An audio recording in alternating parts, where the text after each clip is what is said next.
पहले मैं आपका स्वागत करता हूँ। आपने अपना कीमती समय निकालकर हमारी संस्था ने जहाँ मानव सेवा में पहुँचे हो। आज विश्व रक्तदान दिवस के ऊपर हमारी संस्था anti corruption bureau of India ने तीसरा रक्तदान शिविर लगाया है। तो रक्तदान शिविर एक ऐसा दान है जो हम किसी से फैक्ट्री से किसी से ले नहीं सकते, जो इंसान को होता है तभी ये काम है। और एक आदमी है अगर 1 यूनिट रक्तदान देता है तो 3 जिंदगियों 3 परिवारों को बचा सकता है। तो एक बात हमें बताएं कि आपने आज यहाँ लिखा है कि तीसरा रक्तदान शिविर, इससे पहले 2 लगा चुके हैं? जी सर, पहले 2 लगा चुके। ये कब लगाए थे? एक हमने लगाया था 2021 में लगाया था और एक लगाया था 2022। तो जिंदर जी ये बात भी आप हमें बताएं, क्योंकि जनता जानना चाहती है कि करनाल में बहुत से जो एंटी करप्शन यहाँ पर संगठन है, बहुत सारे हैं। अगर जो हम बात करें कि गली के अंदर अगर जो इस प्रकार के घुस चुके हैं, तो आप हमें ये बात बताएं कि आपके दिमाग में कैसे आया anti corruption bureau of India का? सर इसके लिए मैं क्या कहूँ, लेकिन कहने भी आपके क्वेश्चन ऐसा पूछना जरूरी पड़ेगा। Anti corruption bureau of India का मैं काफ़ी सालों में कई संस्थाओं में जुड़ा हूँ, लेकिन मेरे को मज़ा नहीं आया। मेरा एक ही जो मोटो है, मजा बोले तो काम कर सेटिस्फैक्शन नहीं हुई कि अगर हम काम करना, अगर सेवा के लिए निकला तो सेवा के लिए निकले, काम का अगर बिजनेस करना तो उसके हिसाब से मैंने अपनी संस्था बनाई।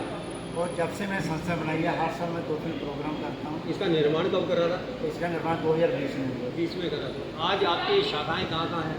हमारी शाखाएँ महाराष्ट्र में, वेस्ट बंगाल में और अभी हिमाचल में छुट्टी में। मतलब कह सकें कि 4 प्रदेशों में आपकी शाखाएँ हैं। तो कितने के मेंबर हैं इसके अंदर? हमारे इस टाइम लगभग 260 मेंबर होते हैं। 260। तो यहाँ आज कितने उपस्थित हैं?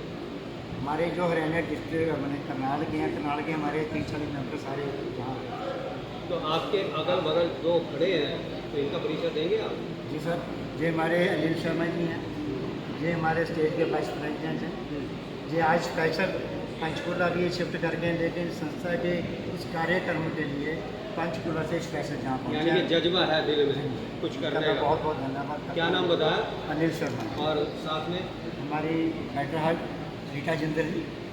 तो देखो, अगर हमने आगे बढ़ना है, कहते हैं कि उसके पीछे किसी न किसी का हाथ होता है। मैं कहता हूँ मेरा जैसे मैंने जो शुरू करी संस्था करी है, इसके पीछे मेरे परिवार का बहुत बड़ा हाथ है, मेरी जीवन साथी का बहुत बड़ा हाथ है, मेरे बच्चों में बहुत बड़ा हाथ है। सर वो तो मैंने अभी देख लिया, अभी मैं बताऊंगा, बात करूंगा, लेकिन उससे पहले हम जरा जो आपके स्टेट के हेड हैं उनसे जानकारी ले लें। सर आपका स्वागत है हमारा, और आपके जज्बे को भी सलाम है कि आप पंचकुला से विशेष तौर पर यहाँ पे आए। तो आप क्या कहना चाहेंगे ब्रीफ में बताएं? Thank you so much. देखिए मैं पंचकुला से बेसिकली आया हूँ तो सिर्फ जिंदल जी करके आया हूँ, संस्था के जो काम है उनको देख के आया हूँ।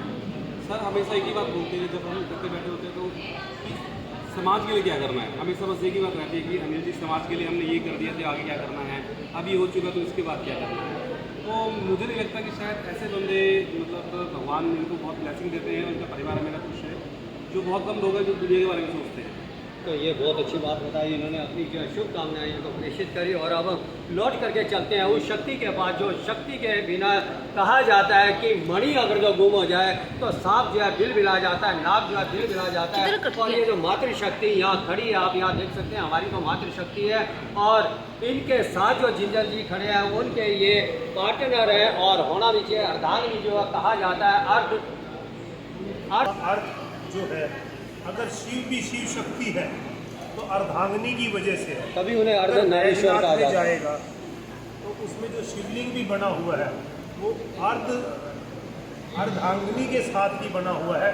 उसका आधा हिस्सा माँ पार्वती जी हैं और आधा हिस्सा प्रभु शिव जी हैं।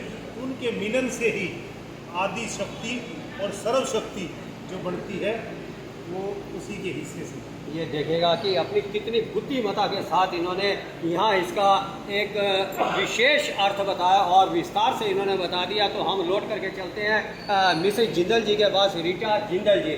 तो आपका स्वागत है हमारे चैनल में। और अभी आपने साबित कर दिया कि नारी के बिना जो है पुरुष कुछ नहीं होता। अभी ये इन्होंने स्वीकार भी करा, और आपने उदाहरण भी यहाँ पर अभी दिया था जब उनकी एक त्रुटि को आपने संभाला। तो खैर आप हमें बताएं कि अभी जिंदल जी ने कहा कि मेरे पीछे जो है मेरी धर्मपत्नी का, मेरे परिवार का बहुत बड़ा हाथ है। तो आप कैसे मानते हैं?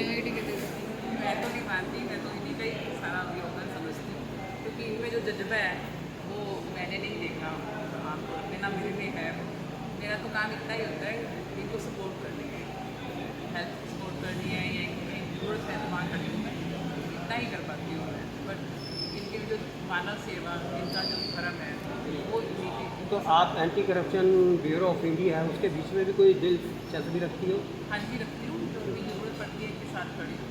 तो कुछ मेंबर के तौर पे या जिम्मेदारी के तौर पे कुछ है? जिम्मेदारी तो नहीं मैं लेती ज़्यादा, बट जब भी कोई ज़रूरत हो मैं इनके साथ हूँ। तो ये देखिएगा कितनी सौम्यता के साथ इन्होंने यहाँ बात कह दी कि मैं इनके साथ खड़ी हूँ, लेकिन इन्होंने साथ साथ ये भी कहा कि मेरा कुछ नहीं है, ये सब कुछ जो है उन्हीं का पुरुषार्थ है और ये अपने बलबूते पे आज यहाँ पर पहुँचे। फिलहाल बहुत सुंदर बात इन्होंने बताई और होनी भी चाहिए, अर्धांगिनी इसी प्रकार से होनी चाहिए, हर किसी की जो है नारी इसी प्रकार से होनी चाहिए जो अपने पुरुष की सत्य को जो है सामने रखे, समाज के सामने जो है अपने पुरुष की इज्जत मान सम्मान करे। फिलहाल करनाल से इंद्रजीत वर्मा जी रिपोर्ट।